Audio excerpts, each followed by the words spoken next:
কিছুক্ষণের মধ্যেই আবির 2 cup coffee নিয়ে আসছে। কফির কাপ দুইটা টেবিলের ওপর রেখে পকেট থেকে একটা গাঁদা ফুল বের করে মেঘের কানে গুঁজে দিল। আবিরের কর্মকাণ্ড দেখে মেঘ অভিভূতের ন্যায় চেয়ে আছে, নিষ্পলক দৃষ্টি তার। আবির ভাই নিজের হাতে কানে ফুল গুঁজে দিচ্ছে, এটা অনুভব করতেই মেঘের হৃৎপিণ্ড দিক বিদিক ছোটাছুটি শুরু করে দিয়েছে। আবিরের প্রতি অষ্টাদশী এতটাই আসক্ত হয়ে গেছে যে দিবারাত্রি শুধু আবির ভাইকে নিয়ে স্বপ্ন দেখে। তাই কোনটা বাস্তব আর কোনটা কল্পনা সেটাই মাঝে মাঝে গুলিয়ে ফেলে। আবির মেঘের দিকে তাকিয়ে শান্ত কণ্ঠে বলল, মাশাল্লাহ, আমার ফুল ছেঁড়াটা সার্থক হলো। মেঘ জানলার গ্লাসের দিকে তাকিয়ে নিজেকে দেখলো। এলোমেলো কালো চুলের মধ্যে হলুদ রঙের ফুলটাকে অসম্ভব সুন্দর লাগছে। পরক্ষণে নিজের চোখ মুখের দিকে নজর পড়তেই গ্লাস থেকে দৃষ্টি সরিয়ে নিল। কান্নার তোপে মুখমণ্ডল লাল হয়ে গেছে। নিজের বিষণ্ণ মুখশ্রী দেখতে কারোরই ভালো লাগে না। আবির ঠান্ডা কণ্ঠে বলল, কফিটা খা। আবির কফির কাপ হাতে নিয়ে বিছানার পাশে বসেছে। কফির কাপে 2 চুমুক দিয়ে রাজভারী কণ্ঠে বলে উঠল, নিজেকে এতটা উৎপীড়িত ভাবিস না। মুখ লুকিয়ে কান্না তারাই করে যাদের নিজের প্রতি কোনো আস্থা নেই। মেঘের নিস্তব্ধতা দেখে আবির দীর্ঘ শ্বাস ছেড়ে পুনরায় বলল, তুই যত কাঁদবি মানুষ তোকে আরও বেশি কাঁদাতে চাইবে। কিছু মানুষের কাজই হলো অন্যের দুর্বল জায়গাতে আঘাত করা। ভার্সিটিতে পড়ছিস, নতুন বন্ধু হচ্ছে, আর যাই করিস কখনো নিজের দুর্বলতা কারোর কাছে প্রকাশ করবি না। মেঘ মনোযোগ দিয়ে কফি খাচ্ছে আর আবিরের কথা শুনছে।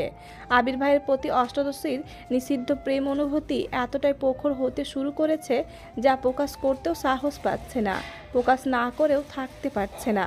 যতবারই ভাবে আবির ভাইকে নিজের মনের কথা বলবে, ততবারই ফুপ্পির কথা মনে পড়ে যায়। ফুপ্পির কথা মনে হলেই শুধু কান্না পায়। আবির ভাই রাজশাহী চলে যাবে শুনে এমনিতেই মন খারাপ ছিল। তার মধ্যে সন্ধ্যাবেলা জান্নাত আপু কল দিয়েছে। জান্নাত আপুর ফোন দিয়েই ফুপ্পির সাথে কথা বলেছে। ফুপ্পির কান্না শুনে মেঘও কান্না শুরু করে দিয়েছে। বারবার শুধু মনে হয়, এই বাড়ির মানুষগুলো এতটা নিষ্ঠুর কেন? আব্বু, বড় আব্বু কিভাবে পারছেন বোনকে রেখে এতগুলো বছর কাটাতে? ওনাদের কলিজা কি একবারের জন্য কেঁপে ওঠে না?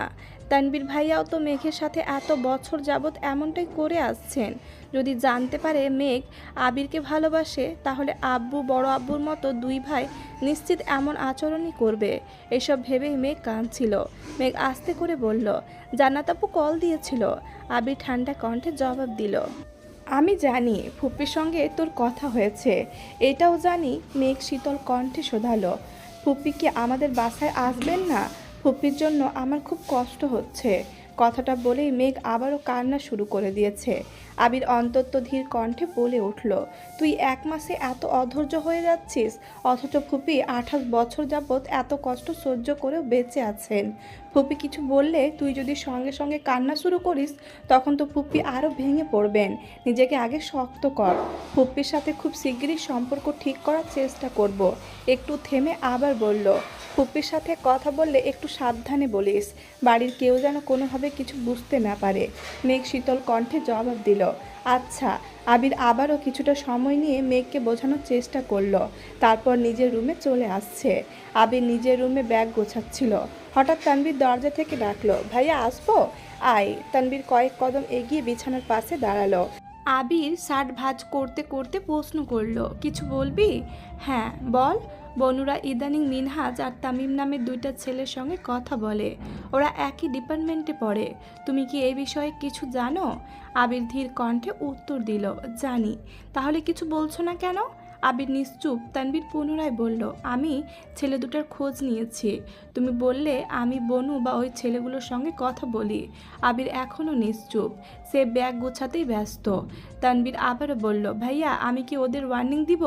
আবির ভারী কণ্ঠে বলল, কোনো প্রয়োজন নেই। কেন? এমনি। যদি পারিস আমি ফেরার আগ পর্যন্ত একটু খেয়াল রাখিস। তা তো রাখবই, কিন্তু তুই যা এখন। তানবীর রুম থেকে বেরিয়ে গেছে। সঙ্গে সঙ্গে রাকিবকে কল দিয়ে সব জানিয়েছে। 10 মিনিটের মধ্যে রাকিব আবিরকে কল দিয়েছে। আবির কল রিসিভ করে গম্ভীর কণ্ঠে বলল, তুইও কি একই বিষয়ে কথা বলতে ফোন দিচ্ছিস? রাকিব চিন্তিত কণ্ঠে শোধালো, তোর সমস্যা কি? আবির বিরক্তির স্বরে জানালো, সমস্যা নেই। তুই কি বিষয়টাকে গুরুত্ব দিচ্ছিস না? ওয়ার্নিং দিলেই ঠিক হয়ে যাবে? তুই শুধু বল ওয়ার্নিং দিব কি না। বিষয়টা আমি বা তানভীর সামলাতে পারবো। আবির কণ্ঠ দ্বিগুণ ভারী করে বলল, ওয়ার্নিং দেওয়া হলে আমি প্রথম দিনই দিতাম, এতদিন অপেক্ষা করতাম না। কিছুই বলছিস না কেন? তুই কি মেঘের প্রতি? রাকিবের কথা শেষ করার আগেই আবির রাগান্বিত কণ্ঠে চিৎকার দিয়ে উঠল, থাম, মেঘকে ছাড়া আমি আমার অস্তিত্ব কল্পনা করতে পারবো না। ওকে নিয়ে আমি কোনো রকম নেগেটিভ কথা শুনতে চাই না। তাহলে বিষয়টাকে গুরুত্ব কেন দিচ্ছিস না? আমি মেঘকে চাই, অমৃত আমি ওকেই চাইব। মেঘ ব্যতীত এই আবিরের হৃদয় স্পর্শ করার সাধ্যে পৃথিবীর কারণ নেই। কিন্তু আমি চাইলেই তো হবে না, মেঘকেও তো বুঝতে হবে ওর মনে আমার জন্য সমপরিমাণ ভালোবাসা আছে কিনা। এই আবির কি মাহাদিবা খান মেঘের হৃদয়ে তোলপাড় চালাতে সক্ষম কিনা, এটা তাকেই বুঝতে হবে। একটু থেমে দীর্ঘ শ্বাস ছেড়ে আবার বলে উঠল, কতদিন আর সব কিছু থেকে ওকে আটকে রাখবো? এখন ভার্সিটিতে পড়ছে, চারপাশে কত চাকচিক্যময় পরিবেশ, সব কিছুর ভিড়ে ওর মন যদি আমায় খুঁজে নেয় তবেই না আমার ভালোবাসা পূর্ণতা পাবে। রাকিব রাগান্বিত কণ্ঠে বলল, তোর এই পাগলামির পরিমাণ খুব ভয়ানক হবে, মিলিয়ে নিস, এখনো সময় আছে, তুই শুধু একবার বল। আবির কণ্ঠ তিনগুণ ভারী করে বলা শুরু করলো, জীবনটা তো এমনিতেই তছনছ হয়ে গেছে, ভয়ানক পরিমাণের আর কি বা বাকি আছে? তুই বিশ্বাস কর রাকিব, ওরে কাঁদতে দেখলে আমার কলিজা কেঁপে ওঠে, মনে হয় আমার হৃৎপিণ্ডটাকে কেউ অবরত ছুরি দিয়ে আঘাত করছে। আর যখন বুঝতে পারি এই কান্নার কারণটা আমি, তখন নিজেকে বড্ড অপরাধী মনে হয়। এই জীবন তো আমি চাইনি রাকিব, ওকে কাঁদাবো বলে তো আমি ভালোবাসিনি, তবে কেন আমার সাথে এমনটা হলো? রাকিব কথা খুঁজে পাচ্ছে না, আমতা আমতা করে বলল, থাক, চিন্তা করিস না, সব ঠিক হয়ে যাবে ইনশাল্লাহ। আবির আর কোনো কথা বলেনি, ফোন কেটে দিয়েছে। ভোরবেলা রওনা দিতে হবে, ব্যাগ গুছিয়ে ঘুমিয়ে পড়েছে। আবির রাজশাহীতে গেছে 3 দিন হলো। আজকে মালেহা খান ভাইয়ের বাড়ি থেকে ঘুরে আসছেন। মাইসার বিয়ে আগামী মাসের মাঝামাঝিতে ঠিক করা হয়েছে। ততদিনে মিম আর আদির পরীক্ষা শেষ হয়ে যাবে। মিম আর আদির সামনে পরীক্ষা বলে লেখাপড়া একটু বেশি করতে হচ্ছে। আকলিমা খান ছেলে মেয়েকে পড়ানোতে ব্যস্ত। মেঘ শুয়ে বসে আর টিভি দেখে দিন কাটায়। সন্ধ্যার পর মেঘ টিভিতে প্রোগ্রাম দেখছিল। মালেহা খান মেঘের পাশের সোফায় বসে শান্ত কণ্ঠে জিজ্ঞেস করলেন, তোর ভাইয়ের সাথে কি আজকে কথা হয়েছে? মেঘ টিভির থেকে মনোযোগ সরিয়ে বড় আম্মুর দিকে তাকিয়ে বলল, কোন ভাই? মালেহা খান ভনিতা ছাড়াই বললেন, আবিরের সাথে কি আজকে কথা হয়েছে? মেঘ ঠান্ডা কণ্ঠে উত্তর দিল, আমার সঙ্গে তো কথা হয়নি, সকালে আম্মুর সাথে কথা হচ্ছিল। মালেহা খান কিছুটা গম্ভীর কণ্ঠে বললেন, তোরা ভাই বোনেরা এমন কেন? আমার ভাইয়েরা বিয়ের এত বছর পরেও প্রতিদিন কেউ না কেউ ফোন দিয়ে আমার খোঁজ খবর নেয়, আর তোরা এখনই কথাবার্তা বলিস না। তোদের বিয়ে দিলে শ্বশুর বাড়ি থেকে তো জীবনেও ভাইদের খবর নিবি না। বিয়ের কথা শুনেই মেঘের মন খারাপ হয়ে গেছে।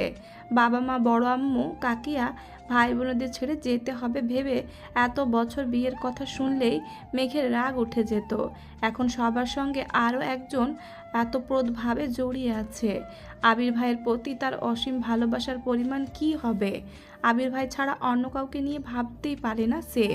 মালেহা খান আদেশের স্বরে বললেন, আবিরকে একটা কল দে তো। আমি সকাল 11টায় কল দিলাম, বিকেলেও দিলাম, কিন্তু তোর ভাই তো কল ধরছে না। কল দিয়ে দেখ তো ধরে কি না।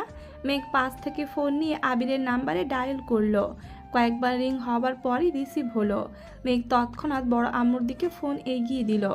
আবির তি বলতেই মালেহা খান বলে উঠলেন, সারাদিন কই ছিলি? সকালেও কল দিলাম, বিকালেও কল দিলাম। আবির বিস্ময় সমিত তাকে ভারী কণ্ঠে বলল, আম্মু?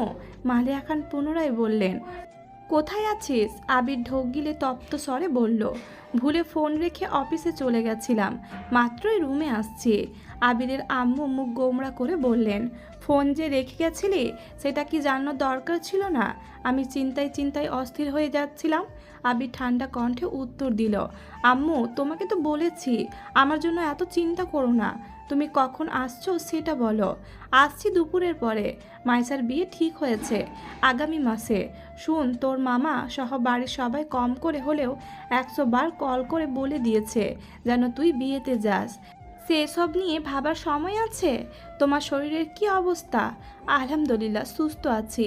তুই কেমন আছিস বাবা? কবে আসবি? আলহামদুলিল্লাহ ভালো আছি, কবে আসবো এখনো বলতে পারছি না। কেন? তুই আসলেই বলবো। আচ্ছা, মেঘ কোথায়? এখানেই আছে। ফোনটা ওকে দাও তো। নে, তোর ভাই কথা বলবে। এই বলে ফোনটা মালেহা খান মেঘের দিকে এগিয়ে দিল। মেঘ কাঁপা কাঁপা হাতে ফোনটা নিল। আবির ভাইয়ের সঙ্গে কথা বলতে গেলে এখনও অস্বস্তিতে ভোগে মেয়েটা। মেঘ ফোনে হাত নামায় মালেহা খান উঠে রান্নাঘরের দিকে চলে গেছেন। মেঘ ফোন কানে ধরে শীতল কণ্ঠে সালাম দিল। আবির সালামের উত্তর দিয়ে গম্ভীর কণ্ঠে শোধালো, তুই যে কাজগুলো করিস এগুলো কি বুঝে করিস? মেঘ ভয়ে ভয়ে শোধালো, কি? তুই যে হুট করে আম্মুর কাছে ফোন দিয়ে দিলি, আমি তো তুই ভেবে কথা বলছিলাম। যদি কিছু বলে ফেলতাম? কি বলে ফেলতেন? সে যাই বলি, এমন কাজ আর কখনোই করবি না। ফোন কাউকে দেওয়ার আগে বলে তারপর দিবি, মনে থাকবে? হ্যাঁ। আগেও কি কল দিয়েছিলি? মেঘ আস্তে করে বলল, না। তা দিবি কেন? আমি বাড়িতে না থাকলে তো তোর ঈদ লেগে যায়। নিজের মতো চলতে পারিস, সব কিছু করতে পারিস। মেঘ বিড়বিড় করে বলল, আপনাকে কল দিতে ভয় লাগে। কথাটা শোনা মাত্রই আবিরের মেজাজ খারাপ হয়ে গেছে। কপাল গুটিয়ে অন্তত পুরো কণ্ঠে বলল, খুব ভালো, আমার মাথা ব্যথা করছে, রাখছি। মেঘ আর কিছুই বলতে পারল না। আবির কল কেটে দিয়েছে। অষ্টাদশী মন খারাপ করতে চেয়েও করতে পারল না। 3 দিন পর আবির ভাইয়ের সাথে একটু হলেও কথা হয়েছে, এতেই মনটা হালকা হয়ে গেছে। তবে আবির ভাইয়ের মাথা ব্যথা শুনে চিন্তাও লাগছে। খাওয়া দাওয়া শেষ করে রাতে শুয়ে শুয়ে ভাবছে আবির ভাইকে কল দিবে কি না। ভাবতে ভাবতে ডায়াল করলো আবিরের নাম্বারে। অষ্টাদশীর বুকে ধুকপুকানি শুরু হয়ে গেছে। বারবার মনে হচ্ছে, শ্বাস আটকে আসছে। শোয়া থেকে উঠে বসেছে। আবির ফোন রিসিভ করে বলল, সরি। কেন? সন্ধ্যার আচরণের জন্য। মেঘের অক্ষিযুগল কোঠর ছেড়ে বাহিরে আসতে চাইছে। আবির ভাই তাকে সরি বলছে? এটাও কি সম্ভব? মেঘ কোমল কণ্ঠে শোধালো, আপনার মাথা ব্যথা কি কমেছে? আবির ঠাট্টার স্বরে বলল, যদি বলি কমেছে তাহলে কি কথা বলবি না? মেঘ ভনিতা ছাড়াই বলে উঠল, বলবো। আবির মৃদু হেসে বলল, তার মানে কথা বলতে ফোন দিচ্ছিস? মেঘ আমতা আমতা করে উত্তর দিল, না। আবির ভুরু কুঁচকে প্রশ্ন করল, তাহলে ফোন কেন দিচ্ছিস? মেঘ মন খারাপ করে বলল, জানি না। আবির সশব্দে হেসে বলল, হায় আল্লাহ, এত কনফিউজ। হাসি থামিয়ে আবির স্বাভাবিক কণ্ঠে বলে উঠল, চিন্তা করিস না, খাবার খেয়ে ওষুধ খাইছিলাম, এখন মাথা ব্যথা কমেছে। তুই কি করিস? আমি বসে আছি। খাইছিস? হ্যাঁ। ক্লাসে গেছিলি? জি। মেঘ মোলায়েম কণ্ঠে বলল, আবির ভাই? সেই সুপরিচিত কণ্ঠে আবির বলে, হুম। মেঘ চোখ বন্ধ করে সেই শব্দটা অনুভব করার চেষ্টা করলো। তারপর ঢোক গিলে নিজেকে সংযত করে প্রশ্ন করলো, আপনি বাসায় আসবেন কবে?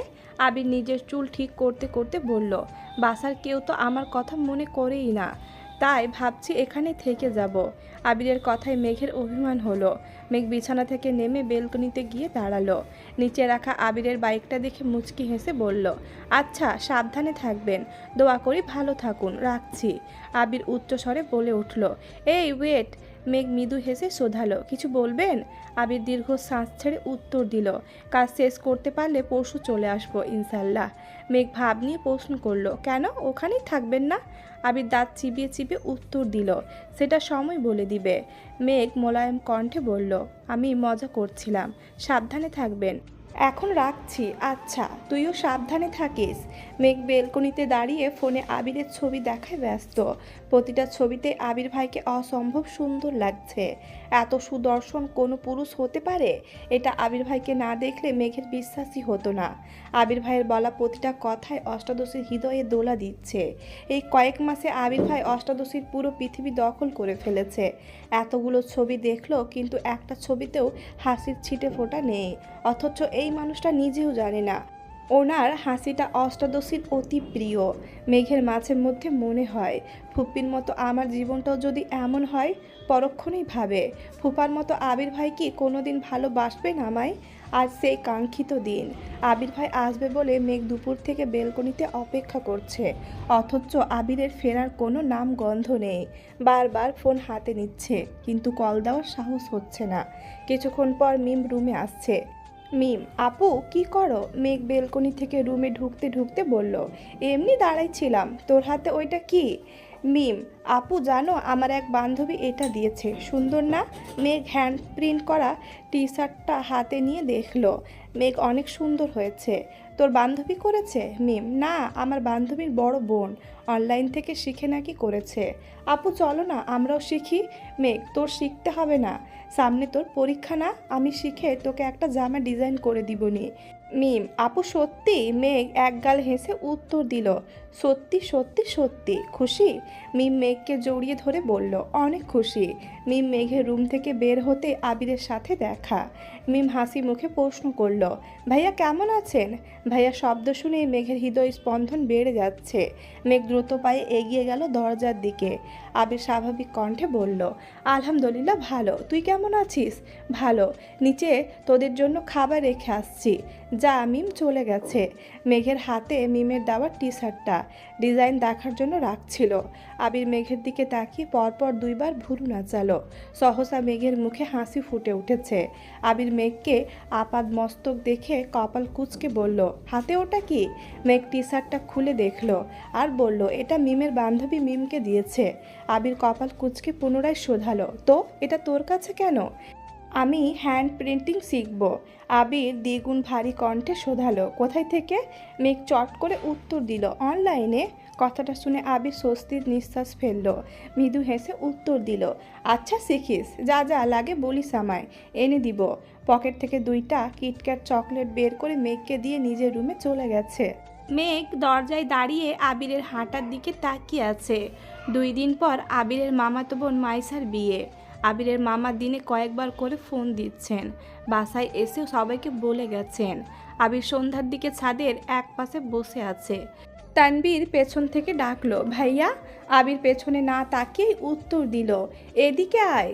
তানবীর আবিরের কাছে আস্তে আস্তে ভারী কণ্ঠে বলল, আগে থেকেই বলা ছিল, এখন থেকে তোমার বউ তুমি সামলাবে। নিজের বউ নিজে নিয়ে যাও বিয়েতে, আমায় যেতে বলো না। আবির, তুই বিয়েতে যাবি না? তানবীর: আমি কিভাবে যাব বলো? সামনে সভাপতি নির্বাচন, এই অবস্থায় আমার পক্ষে 3-4 দিনের জন্য বিয়েতে যাওয়া অসম্ভব। তুমি যাও, সমস্যা নেই, আমি বিয়ের দিন যাব। আবির গম্ভীর কণ্ঠে বলল, আমার তো যেতে সমস্যা ছিল না, কিন্তু কি? মালার জন্য একটু টেনশন হচ্ছে। গত 2 বছর যাবৎ মেয়েটা আমায় অতিরিক্ত জ্বালাইতেছে। দিনে রাতে শুধু মেসেজ আর কল দেয়। সব ঝামেলার মূলে আমার বাসার মানুষ। মালা ফোন কিনেছে, ভালো কথা। আম্মুর আমার নাম্বারটা কেন দিতে হলো? প্রথমবার ভালোভাবে কথা বলছি, সম্পর্কে মামাতো বোন, আমিও এভাবেই কথা বলছি। এরপর থেকে প্রায়ই কল দেয়, কয়েকবার নর্মালি কল রিসিভ করেছি। আমি মামা মামির সাথে কথা বলি, আর ওই মেয়ে দেখি কেমন করে তাকাই থাকে, যখন তখন ফোন দেয়, কি উল্টাপাল্টা কথা বলে। ধমক দিলে মামা মামির হাতে ফোন ধরিয়ে দেয়। মামা মামিকে তো কিছু বলতে পারি না, না পারছিলাম নাম্বার ব্লক করতে, না পারছিলাম ভালোভাবে কথা বলতে। এখন তো বিয়ের জন্য ওই বাড়িতে যেতে হবে। ওই মেয়ের আচরণ দেখে তোর বোন না আবার হাইফার হয়ে যায়, এই চিন্তায় ভালো লাগছে না। এত কাহিনী তো আমায় বলনি। অসহ্যকর বিষয় নিয়ে আলোচনা করতেও আমার অসহ্য লাগে। তানবীর একটু ভেবে বলল, ভাইয়া ভেবো না, তোমার একটা থাপ্পড় খাইলেই সব ঠিক হয়ে যাবে। আবির বিরক্তির স্বরে জানালো, বাসায় যেদিন আসছিল ওই দিনই থাপ্পড় দিতে ইচ্ছে হয়েছিল। তোর বোন ব্যতীত আমি ইচ্ছায় কোনো মেয়েকে ছুতে চাই না বলে ওই মেয়ে এখনো আমার থাপ্পড় খায়নি। এখন কি করবা? আবির দীর্ঘশ্বাস ছেড়ে বলল, যদি মালার কারণে মেঘের চোখ থেকে এক ফোঁটা পানিও পড়ে, মালার খবর আছে, আমি ভুলে যাব সে আমার বোন হয়। তানবীর ভীত স্বরে বলে, ভাইয়া তোমার রাগটা কন্ট্রোলে রাখো প্লিজ। বনুরে মালার থেকে দূরে দূরে রাখো, আর পারলে বনুরে একটু সময় দিও।